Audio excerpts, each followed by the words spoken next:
kelelahan taat kepada Allah, kesabaran taat kepada Allah itu tidak ada artinya dibandingkan apa yang akan terjadi nanti ketika azab Allah. Ini gambaran orang yang lalu bisa merasakan lezatnya puasa.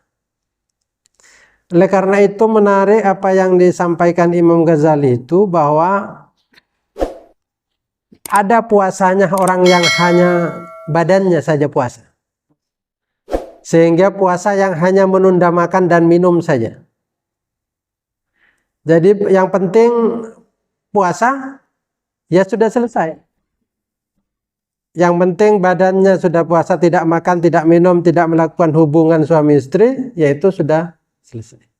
Secara fikih tidak ada masalah, selesai secara fikih. Tetapi apa yang lalu makna di balik itu?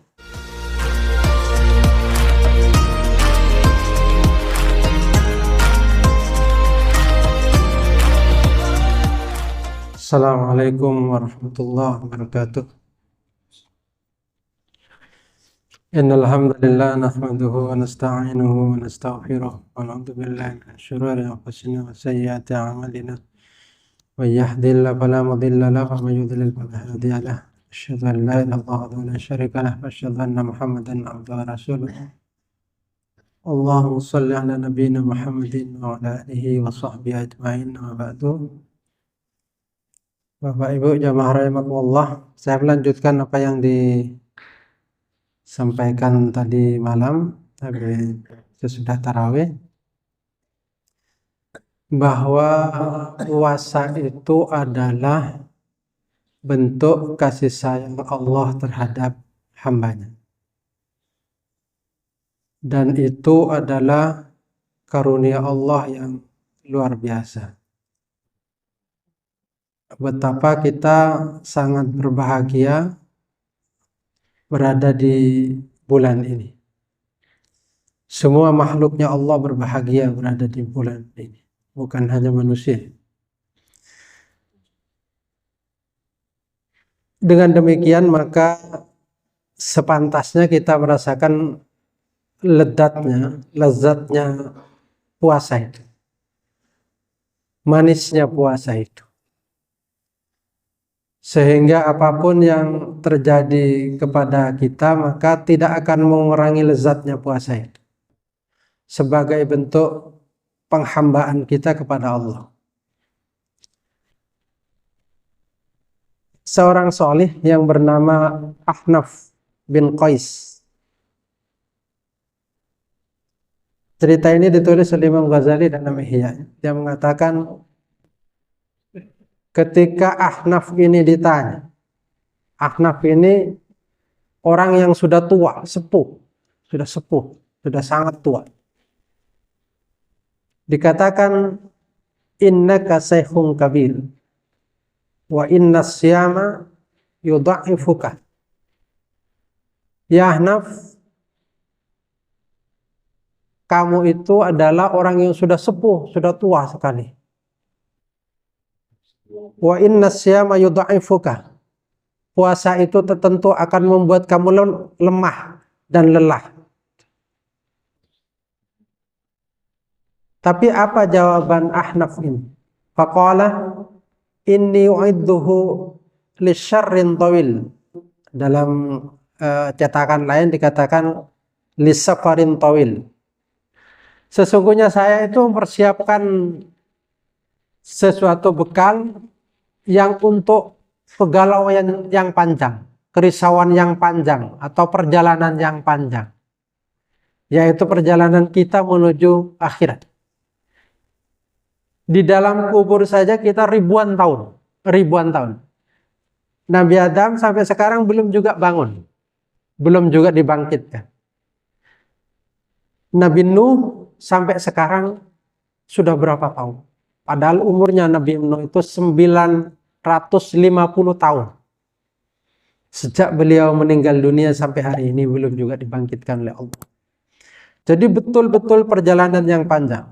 Jadi katanya Ahnaf, saya sedang mempersiapkan bekal menuju perjalanan yang begitu panjang dan penuh dengan kegalauan itu.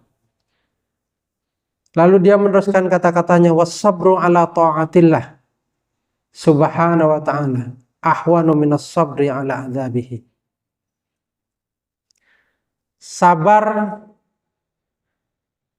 atas ketaatan kepada Allah itu tidak ada artinya dibandingkan nanti kita akan menghadapi azabnya Allah. Jadi Ahnaf ini betul-betul merasakan kenikmatannya, merasakan kelezatannya puasa. Sehingga puasa yang begitu melelahkan, begitu membuat dia sangat lemah, tetapi begitu menyenangkan. Karena perjalanan ini tentu sangat panjang, tentu sangat panjang. Umur kita di dunia ini kan paling tidak 60, 70, 80. Kalau sampai 90 itu sudah agak rentah sekali. Tetapi perjalanan selanjutnya begitu sangat panjang. Maka ketaatan kepada Allah itu, kelelahan taat kepada Allah, kesabaran taat kepada Allah itu tidak ada artinya dibandingkan apa yang akan terjadi nanti ketika azab Allah. Ini gambaran orang yang lalu bisa merasakan lezatnya puasa. Oleh karena itu menarik apa yang disampaikan Imam Ghazali itu, bahwa ada puasanya orang yang hanya badannya saja puasa, sehingga puasa yang hanya menunda makan dan minum saja. Jadi yang penting puasa ya sudah selesai. Yang penting badannya sudah puasa, tidak makan, tidak minum, tidak melakukan hubungan suami istri, yaitu sudah selesai. Secara fikih tidak ada masalah, selesai secara fikih. Tetapi apa yang lalu makna di balik itu? Maka yang kedua tentu menarik. Orang yang berpuasa yang memang rasanya puasa. Memang rasanya puasa. Memang orang puasa dan memang rasanya berpuasa. Bukan hanya sekedar merubah makan siang menjadi makan malam. Tetapi memang betul-betul merasakan puasa. Dan inilah puasa orang-orang soleh itu. Nah, bagaimana lalu agar puasa kita paling tidak mendekati itu? Kalau Allah menakdirkan, mudah-mudahan sampai ke situ puasanya orang-orang soleh ini, yaitu puasa yang memang rasa puasa. Kalau yang pertama itu kan tadi puasa yang rasanya cuma nunda makan dan minum. Nah, yang kedua ini puasa yang memang rasa puasa. Maka kata Imam Ghazali, yaitu yang harus dilakukan adalah yaitu ghaddul basar wa kaffuhu anittisa'i fin nadri ila kulli ma yadummu wa yukrahu ila kulli ma yudammu wa yukrahu wa ila kulli ma yusghilul qalba wa yulhi an dzikrillah, yaitu bagaimana kita menjaga mata kita dari hal-hal yang melalaikan Allah atau yang tidak disukai oleh Allah. Melalaikan atau menjauhkan kita dari dzikir. Jadi dzikir, ingat kepada Allah. Nah, yang seperti ini tentu orang lihat TV itu mubah. Ya kalau baik jadi baik, kalau buruk ya jadi buruk. Orang melihat HP itu mubah. Tetapi lalu ketika itu menjauhkan dari ingat kepada Allah, maka itu masalah. Nah, itu tentu akan merugikan kita.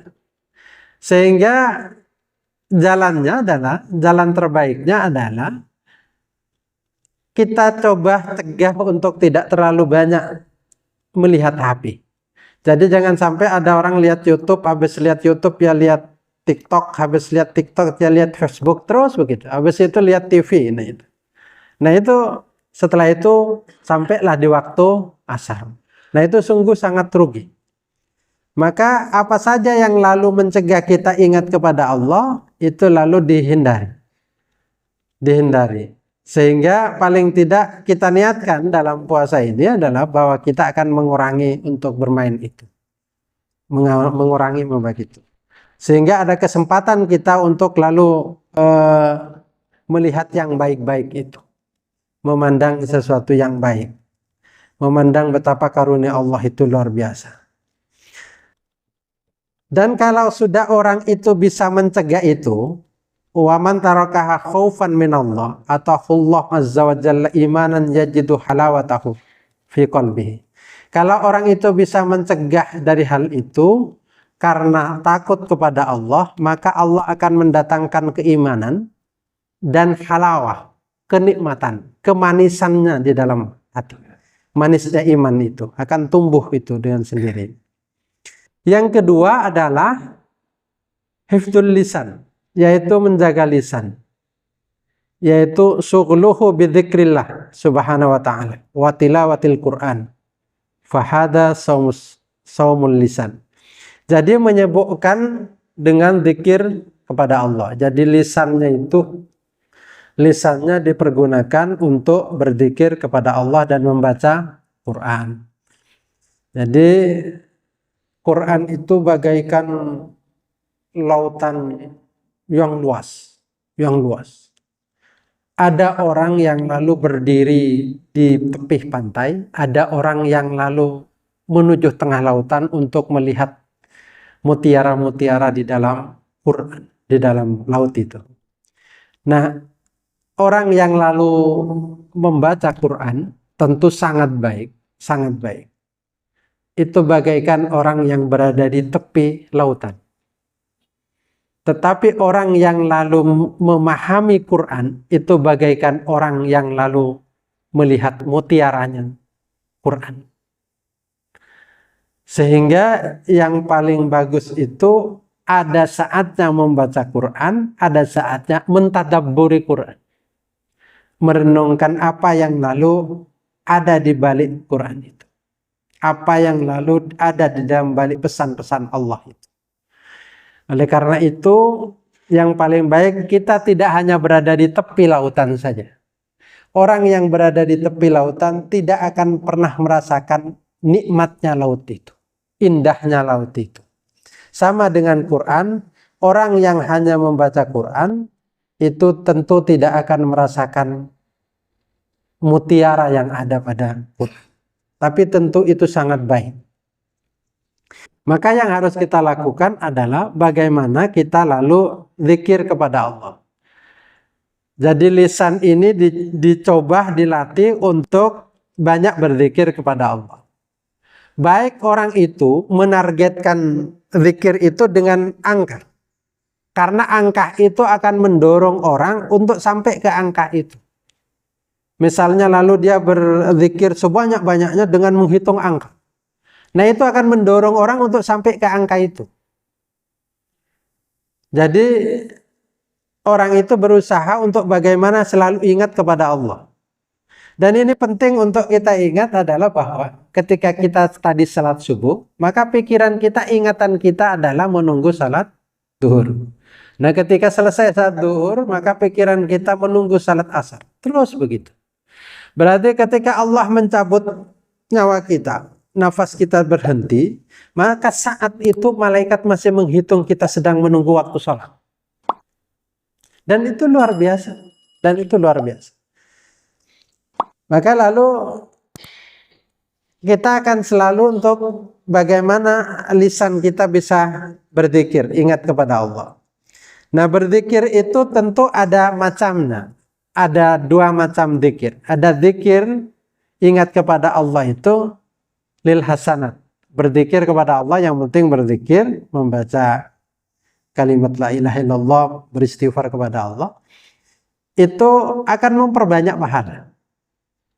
Ada orang yang berzikir itu lid darajat, akan menaikkan derajat di sisi Allah, karena dia berzikir sambil ingat kepada Allah.